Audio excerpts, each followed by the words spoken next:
reparasteis al desembozarse para saludar a la imagen, la encomienda que brilla en su pecho?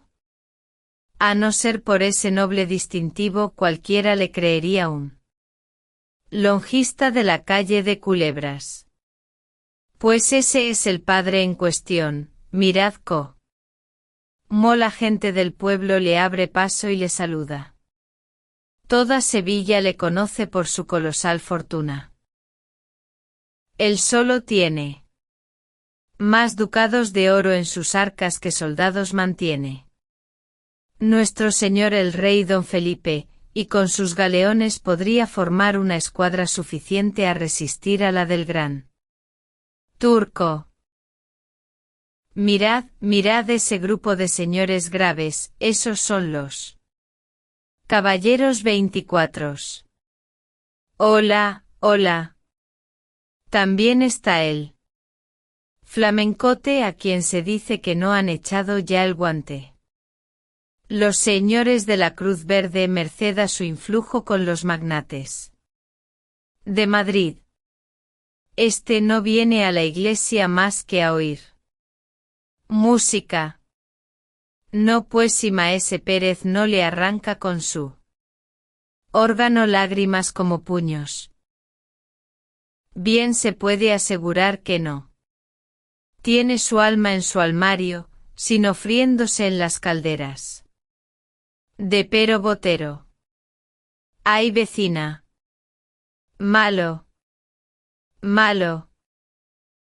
Presumo que vamos a tener jarana, yo me refugio en la iglesia, pues por lo que veo aquí van a andar más de sobra los cintarazos que los paternoster. Mirad, mirad, las gentes del duque de Alcalá doblan la esquina de la plaza de San Pedro. Y por el callejón de las Dueñas se me figura que he columbrado a las del de Medina Sidonia. No os lo dije. Ya se han visto, ya se detienen unos y otros sin pasar de sus puestos. Los grupos se disuelven. Los ministriles, quienes en estas ocasiones apalean amigos y enemigos, se retiran. Hasta el señor asistente con su vara y todo, se refugia en el atrio. Y luego dicen que hay justicia para los pobres. Vamos, vamos, ya brillan los broqueles en la oscuridad. Nuestro Señor del gran poder nos asista. Ya comienzan los golpes. Vecina. Vecina. Aquí. Antes que cierren las puertas. Pero calle. ¿Qué es eso? Aún no han comenzado. ¿Cuándo lo dejan? ¿Qué resplandor es aquel? Hachas. Encendidas. Literas. Es el señor obispo. La Virgen Santísima del Amparo, ¿a quién invocaba ahora? Mismo con el pensamiento, lo trae en mi ayuda. ¡Ay! Sí. Nadie sabe lo que yo debo a esta señora. ¿Con cuánta usura me paga las candelillas que le enciendo los sábados? Ved lo que hermosote está con sus hábitos morados y su birrete rojo. Dios le conserve en su silla tantos siglos como yo deseo de vida para mí. Si no fuera por él, media Sevilla hubiera ya ardido con estas disensiones de los duques. Vedlos, vedlos los hipocritones, como se acercan ambos a la litera del prelado para besarle el anillo. Cómo le siguen y le acompañan, confundiéndose con sus familiares. ¿Quién diría que esos dos que parecen tan amigos, si dentro de media hora se encuentran en una calle oscura? Es decir, ellos. Ellos. Líbreme Dios de creer los cobardes, buena muestra han dado de sí, peleando en algunas ocasiones contra los enemigos de nuestro Señor.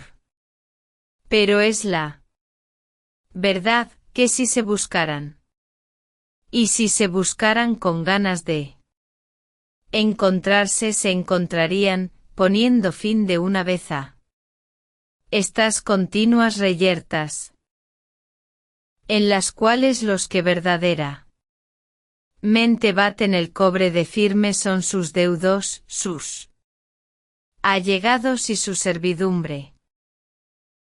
Pero vamos, vecina, vamos a la iglesia, antes que se ponga de bote en bote, que algunas noches como esta suele llenarse de modo que no cabe ni un grano de trigo. Buena ganga tienen las monjas con su organista. ¿Cuándo se ha visto el convento tan favorecido como ahora? De las otras comunidades, puedo decir que le han hecho a Maese Pérez proposiciones magníficas, verdad que nada tiene de extraño, pues hasta el señor arzobispo le ha ofrecido montes de oro por llevarle a la catedral. Pero él, nada. Primero dejaría la vida que abandonar su órgano favorito. ¿No conocéis a Maese Pérez? Verdad es que sois nueva en el barrio. Pues es un santo varón, pobre sí, pero limosnero cual no. Otro. Sin más parientes que su hija ni más amigo que su órgano. Pasa su vida entera en velar por la inocencia de la una, y componer los registros del otro. Cuidado que el órgano es viejo. Pues nada, él se da tal maña en arreglarlo y cuidarlo, que suena que es una maravilla. Como le conoce de tal modo que a tientas. Porque no sé si os lo he dicho, pero el pobre señor es ciego de nacimiento. Y con qué paciencia lleva su desgracia. Cuando le preguntan que cuánto daría por ver, responde, mucho, pero no tanto como creéis, porque tengo esperanzas. ¿Esperanzas de ver? Sí, muy pronto, añade sonriéndose. Como un ángel, ya cuento 76 años, por muy larga que sea mi vida, pronto veré a Dios. Pobrecito. Y sí lo verá.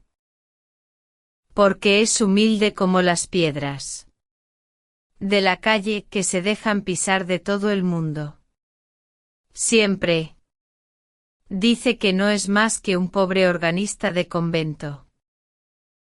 Y puede dar lecciones de solfa al mismo maestro de capilla de la primada, como que echó los dientes en el oficio. Su padre tenía la misma profesión que él, yo no le conocí, pero mi señora madre, que santa gloria haya, dice que le llevaba siempre al órgano consigo para darle a los fuelles. Luego, el muchacho mostró tales disposiciones que, como era natural, a la muerte de su padre heredó el cargo. ¿Y qué manos tiene? Dios se las bendiga. Merecía que se las llevaran a la calle de chicarreros y se las engarzasen en oro. Siempre toca bien siempre, pero en semejante noche como esta es un prodigio.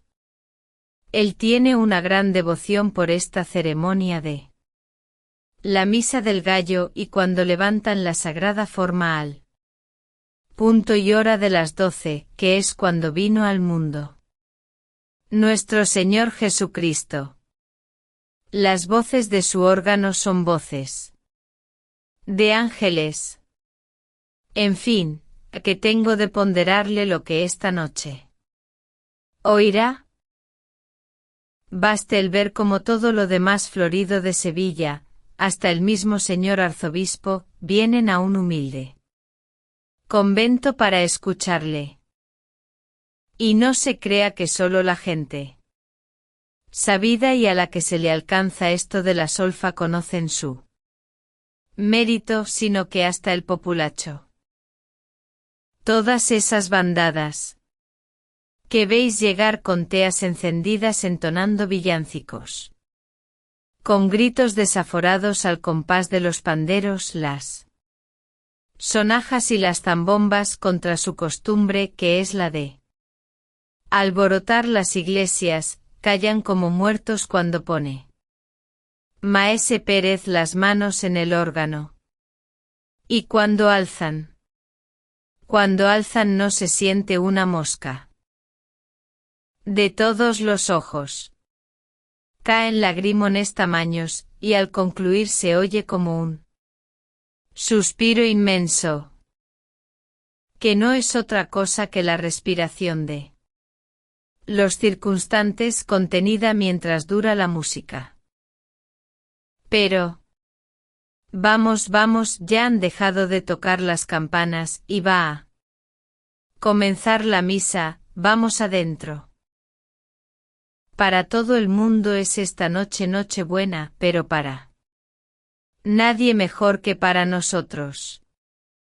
Esto diciendo, la buena mujer que había servido de Cicerone a su vecina atravesó el atrio del convento de Santa Inés y, codazo en este, empujón en aquel, se internó en el templo, perdiéndose entre la muchedumbre que se agolpaba en la puerta. La iglesia estaba iluminada con una profusión asombrosa.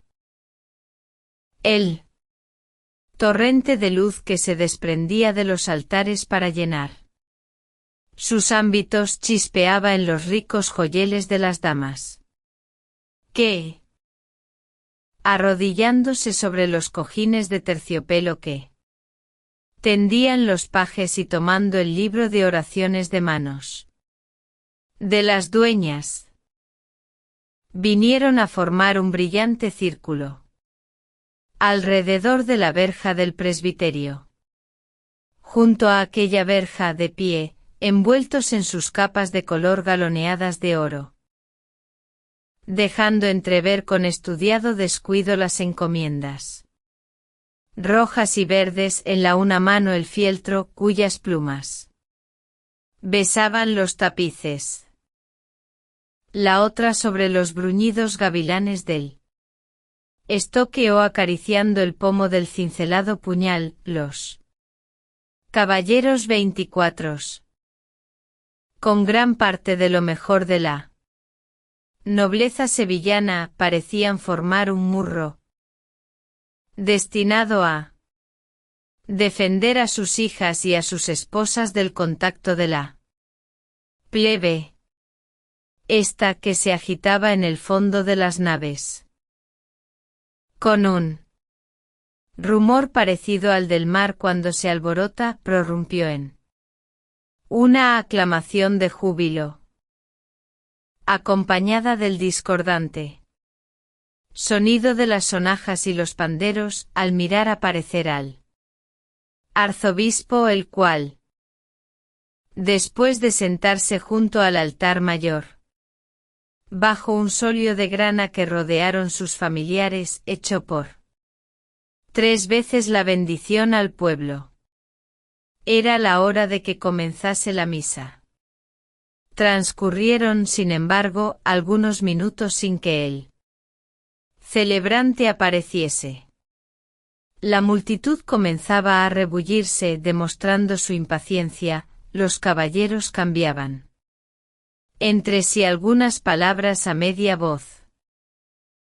Y el arzobispo mandó a la sacristía a uno de sus familiares a inquirir el por qué no comenzaba la ceremonia. Maese Pérez se ha puesto malo, muy malo, y será Imposible que asista esta noche a la misa de medianoche.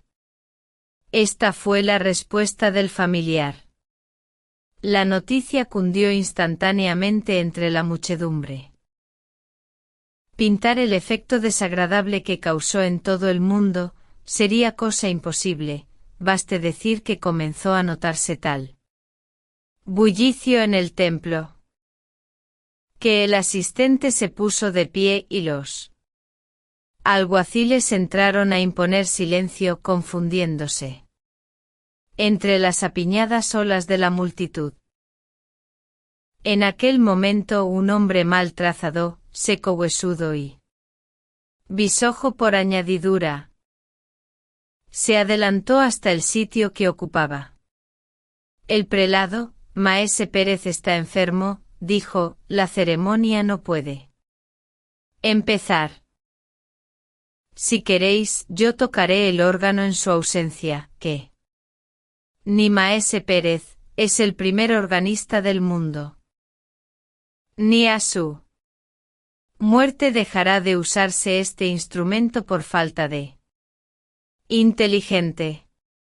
El arzobispo hizo una señal de asentimiento con la cabeza.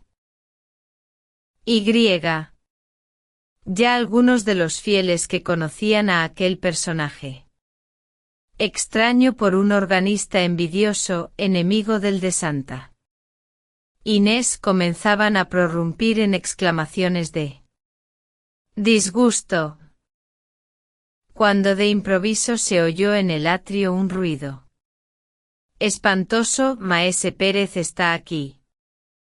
Maese Pérez está aquí. A estas voces de los que estaban apiñados en la puerta, todo el mundo volvió la cara.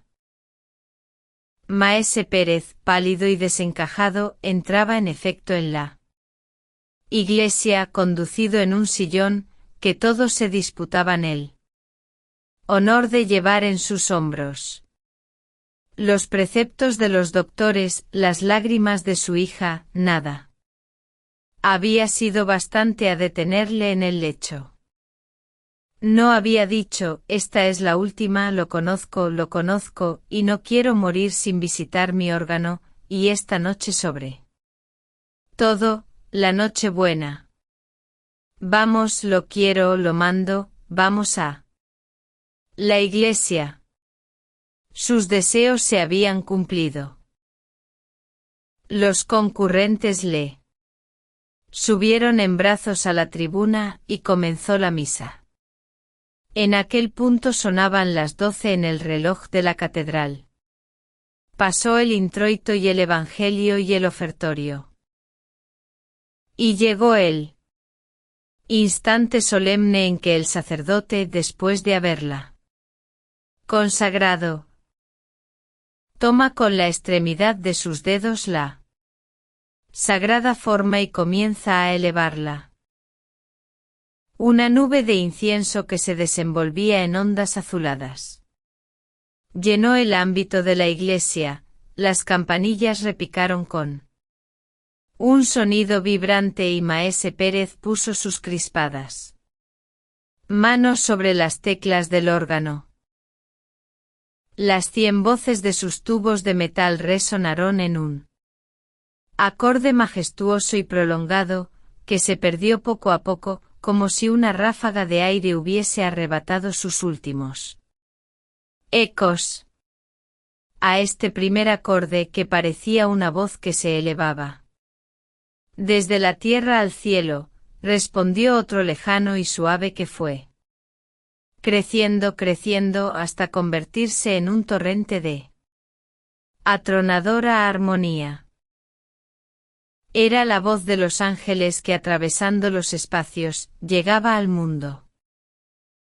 Después comenzaron a oírse como unos himnos distantes que entonaban las jerarquías de serafines, 1000 himnos a la vez, que al confundirse formaban uno solo, que no obstante era no más el acompañamiento de una extraña melodía que parecía flotar sobre aquel océano de misteriosos ecos, como un jirón de niebla sobre las olas del mar.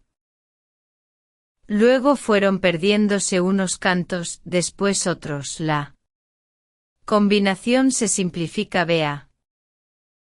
Ya no eran más que dos voces, cuyos ecos se confundían entre sí, luego quedó una aislada, sosteniendo una nota brillante como un hilo de luz. El sacerdote inclinó la frente. Y por encima de su cabeza cana. Y como a través de una gasa azul que fingía el humo del incienso apareció la hostia a los ojos de los fieles. En aquel instante la nota que Maese Pérez sostenía trinando, se abrió. Y una explosión de armonía gigante estremeció la iglesia, en cuyos ángulos zumbaba el aire comprimido, y cuyos vidrios de colores se estremecían en sus angostos meces. De cada una de las notas que formaban aquel magnífico acorde se desarrolló un tema, y unos cerca, otros lejos, estos brillantes, aquellos sordos, diríase que las aguas y los pájaros, las brisas y las frondas, los hombres y los ángeles, la tierra y los cielos, cantaban cada cual en su idioma un himno al nacimiento del Salvador. La multitud escuchaba atónica y suspendida. En todos los ojos había una lágrima, en todos los espíritus un profundo recogimiento. El sacerdote que oficiaba sentía temblar sus manos porque aquel que levantaba en ellas, aquel a quien saludaban hombres y arcángeles era su Dios, y le parecía haber visto abrirse los cielos y transfigurarse la hostia. El órgano proseguía sonando, pero sus voces se apagaban gradualmente, como una voz que se pierde de eco en eco y se aleja y se debilita al alejarse, cuando de pronto sonó un grito en la tribuna, un grito desgarrador, agudo, un grito de mujer. El órgano exhaló un sonido discorde y extraño, semejante a un sollozo, y quedó mudo. La multitud se agolpó a la escalera de la tribuna hacia la que, arrancados de su éxtasis religioso, volvieron la mirada con ansiedad todos los fieles. ¿Qué ha sucedido? ¿Qué pasa? Se decían unos a otros, y nadie sabía responder, y todos se empeñaban en adivinarlo, y crecía la confusión, y el alboroto comenzaba a subir de punto, amenazando turbar el orden y el recogimiento propios de la Iglesia. ¿Qué ha sido eso? Preguntaban las damas al asistente que, precedido de los ministriles, fue uno de los primeros a subir a la tribuna y que, pálido y con muestras de profundo pesar, se dirigía al puesto en donde le esperaba el arzobispo, ansioso como todos por saber la causa de aquel desorden. ¿Qué hay? Que Maese Pérez acaba de morir.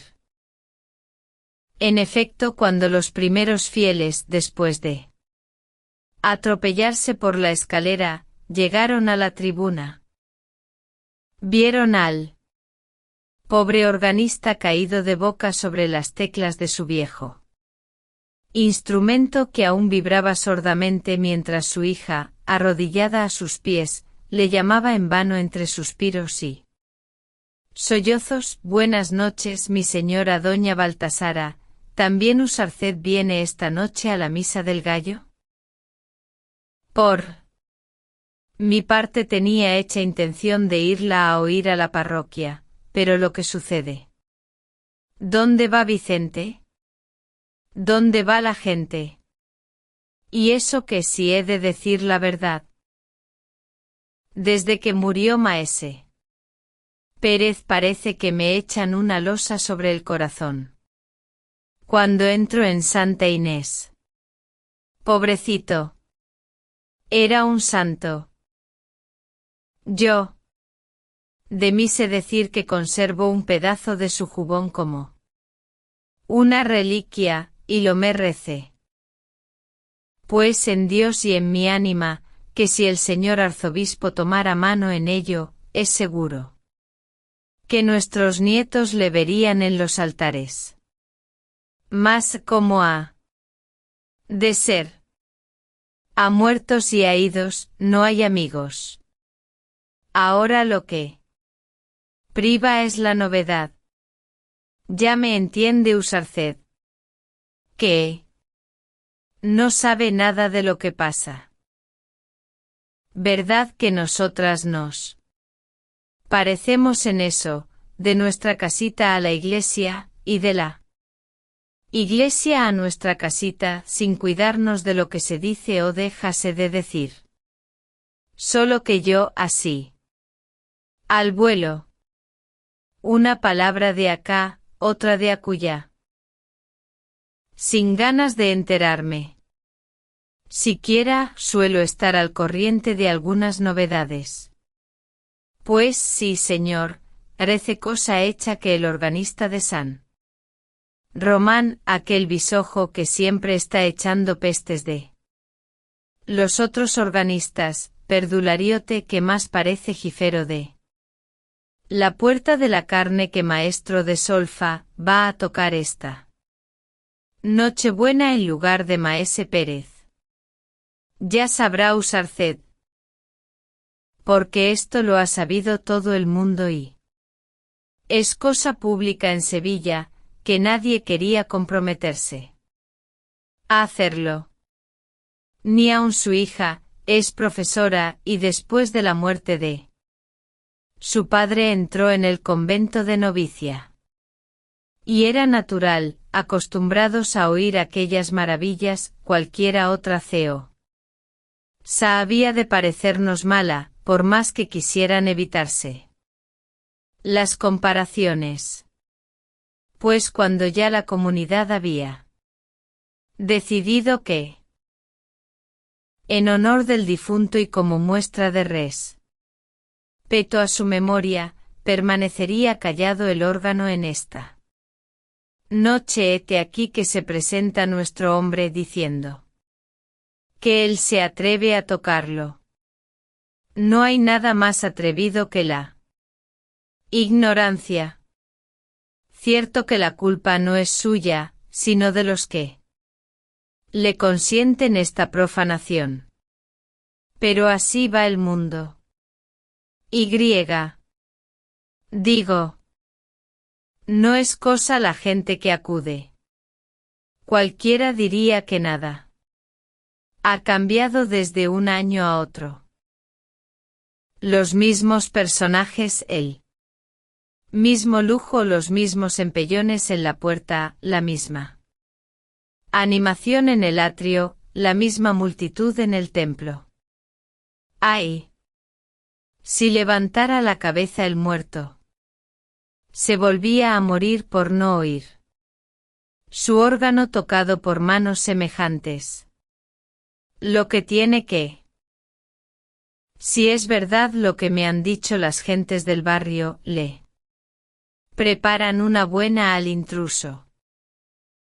Cuando llegue el momento de poner la mano sobre las teclas, va a comenzar una algarabía de sonajas, panderos y zambombas que no hay más que oír. Pero calle. Ya entra en la iglesia el héroe de la función. Jesús, qué ropilla de colorines, qué gorguera de cañutos, qué aire de personaje. Vamos, vamos, que ya hace rato que llegó el arzobispo, y va a comenzar la misa.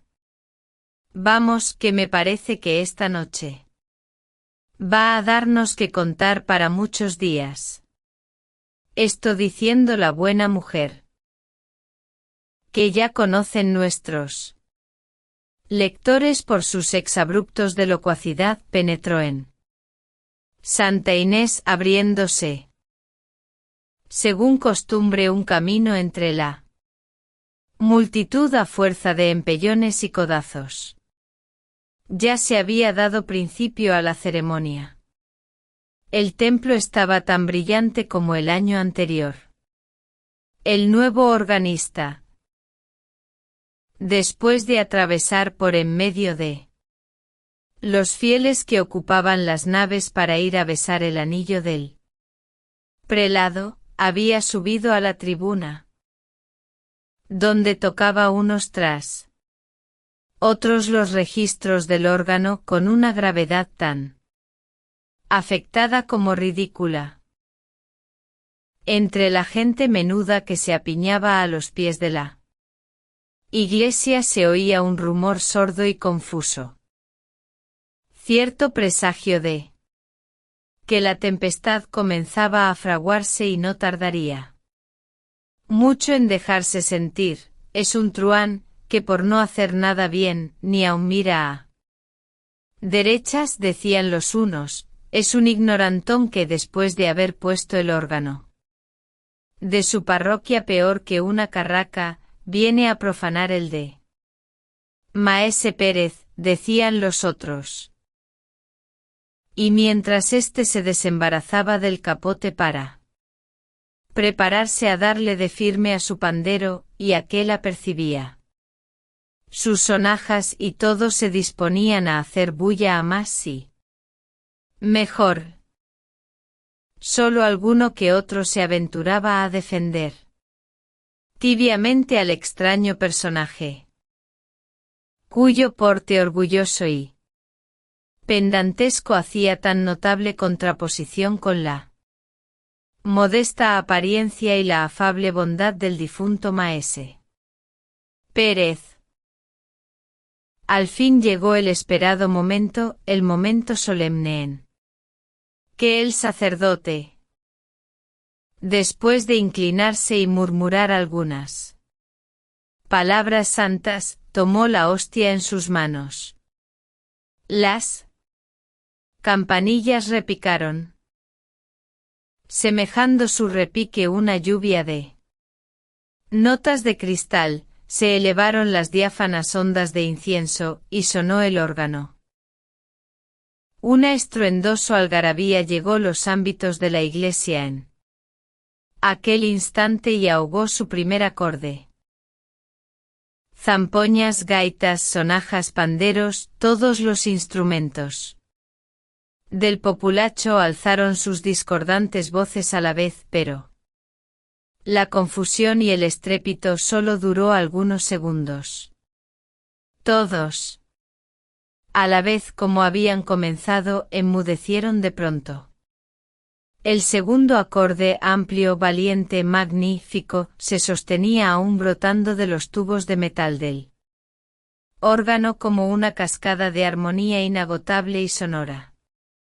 Cantos celestes como los que acarician los oídos en los momentos de éxtasis. Cantos que percibe el espíritu y no los puede repetir el labio, notas sueltas de una melodía lejana, que suenan a intervalos traídas en las ráfagas del viento. Rumor de hojas que se besan en los árboles con un murmullo semejante al de la lluvia. Trinos de alondras que se levantan, gorjeando de entre las flores como una saeta despedida a las nubes, estruendos sin nombre imponentes como los rugidos de una tempestad, coros de serafines sin ritmo ni cadencia, ignota música del cielo que solo la imaginación comprende, himnos alados que parecían remontarse al trono del Señor como una tromba de luz y de sonidos. Todo lo expresaban las 100 voces del órgano con más pujanza, con más misteriosa poesía, con más fantástico color que lo habían expresado nunca. Cuando el organista bajó de la tribuna, la muchedumbre que se agolpó a la escalera fue tanta y tanto su afán por verle y admirarle que el asistente, temiendo, no sin razón, que le ahogaran entre todos, mandó a algunos de sus ministriles para que, vara en mano, le fueran abriendo camino hasta llegar al altar mayor donde el prelado le esperaba. Ya veis, le dijo este último cuando le trajeron a su presencia, vengo desde mi palacio aquí solo por escucharos. Seréis tan cruel como Maese Pérez, que nunca quiso excusarme el viaje. Tocando la Nochebuena en la misa de la catedral el año que viene, respondió el organista, prometo daros gusto, pues por todo el oro de la tierra no volvería a tocar este órgano. ¿Y por qué?, interrumpió el prelado. ¿Por qué?, añadió el organista, procurando dominar la emoción que se revelaba en la palidez de su rostro, porque es viejo y malo, y no puede expresar todo lo que se quiere. El arzobispo se retiró, seguido de sus familiares. Unas tras otras, las literas de los señores fueron desfilando y perdiéndose en las revueltas de las calles vecinas. Los grupos del atrio se disolvieron, dispersándose los fieles en distintas direcciones. Y ya la demandadera se disponía a cerrar las puertas de la entrada del atrio cuando se divisaban aún dos mujeres que, después de persignarse y murmurar una oración ante el retablo del Arco de San Felipe, prosiguieron su camino, internándose en el callejón de las Due, mm.